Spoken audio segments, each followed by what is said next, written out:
Praise the lord. దేవునికి మహిమ కలుగును గాక. అందరూ బాగున్నారా?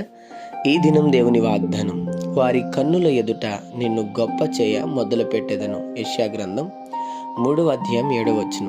అవును, మనుషులు నన్ను గొప్ప చేయాలి, వీరెందుకని నన్ను గుర్తించట్లేదు, వీరెప్పుడు ఇంతే, నన్ను ఎవరు పట్టించుకోరు అని నువ్వు అనుకుంటున్నావు. గమనించు, మనుషులు నిన్ను గొప్ప చేయాలని నువ్వు అనుకోవద్దు. దేవుడే నిన్ను గొప్ప చేయబోతున్నాడు. ఆయన నిన్ను గుర్తించాడు. ఆయన అనేకుల కన్నెదుట నిన్ను గొప్ప చేయ మొదలుపెట్టాడు. బాధపడద్దు, వారు వీరు కాదు, వారందరికంటే నిన్ను గొప్ప ఉన్నతమైన స్థానంలో నా దేవుడు నిలబెట్టును గాక. చిన్న మాట ప్రార్థన.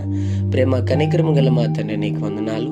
ఈ ఉదయకాల సమయంలో బిడ్డలను మీరు దీవించి బలపరిచి, వారు వెళ్తున్న ప్రయాణంలో, మార్గముల్లో, పనుల్లో, ప్రయత్నంలో ఈ దినం మీరు వారికి తోడుగుండమని, నిశ్చయముగా వారిని గొప్ప చేయ మొదలుపెట్టి వారిని దీవించి ఆశీర్వదించమని యేసు నామములో అడుగుతున్నాం తండ్రి. ఆమేన్.